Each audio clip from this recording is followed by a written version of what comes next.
I was having situations where it lasts for about 45 seconds to a minute, and I just couldn't talk. I was just jittery, and then it would go away. She said, "You're going to go to the ER."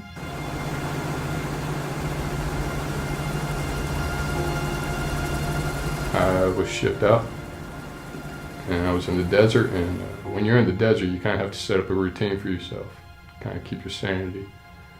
So my routine every day was waking up every morning. On my way to the gym, I would call my wife. One morning I woke up, and I woke up late for the gym. So I rushed to the gym, and I never gave her a call. So I was like, well, I'll just call her when I get to work. I got to work, and I called her, and by the time I called her, she was already in the hospital, in the ER room. And she was in tears, hysterical. I couldn't get her to calm down. I couldn't figure out what was going on. Within maybe 10, 15 minutes, came in and said I had a 4x4 mass on my brain. And they said they were 100% sure that I have a tumor. I am currently a social worker at Burke United Christian Ministries, and that's a ministry where we serve people in poverty and homeless. I was doing a youth fundraiser and realized that something wasn't right and went to my doctor, and they sent me right away. I had 6 cycles of chemotherapy and 38 of radiation. The first time that I learned that my mother was diagnosed with cancer, I was actually overseas. I had left to start a volunteer missionary service, and I had only been out of the country for 4 days, and I had called, and she tells me that she is being diagnosed with breast cancer. And that was in 2002. And I was ready to get back on the plane and come back home, and she wouldn't allow me to do that. My mom has always had a big heart for missions, and she told me that I needed to stay, and she would live out her love and her heart for missions through me. Christy Giddens and I worked together, and she wanted to give me a Christmas present in honor of my mother.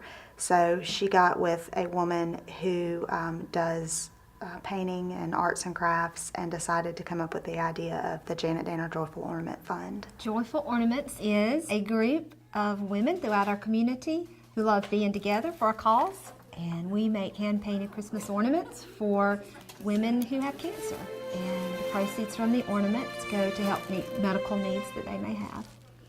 We try to find someone that has cancer and is in need of help. So a group of women, we get together and we paint ornaments starting throughout the year and sell them in local organizations and at different places, and all the money that we raise goes towards the needs of the recipient that year. My current battle started in 2014 with where it had spread to my lung, and currently going through treatment at Cancer Center of America.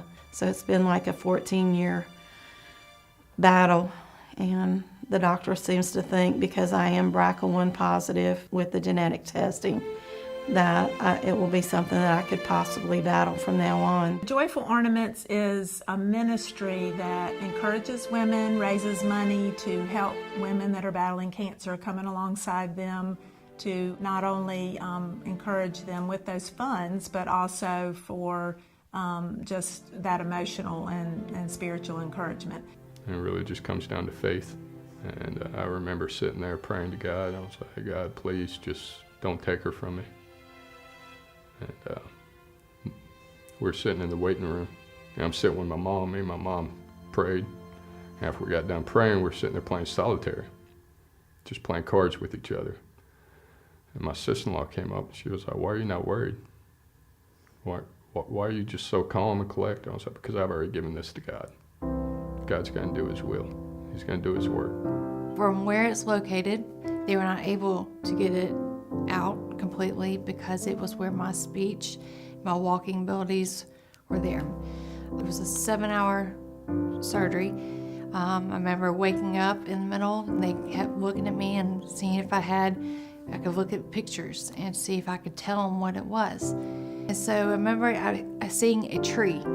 It was a tree of the picture, and he asked me, and in my mind I could say tree, but I couldn't say it. And I remember him saying, okay, we've gone too far. Put me back. And so after that, I couldn't walk or I couldn't talk afterwards. But I was determined that I was going to do what I needed to do to get me walking again. God just hands them to us. I mean, we sometimes will feel stressed out, or, where do we go from here? Who do we choose? How could we possibly choose this person over that one?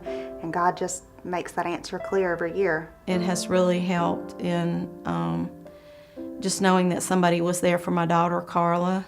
They have offered to do meals for her family when she takes me for treatments, and it's just another one of God's blessings, that He has just poured out on me.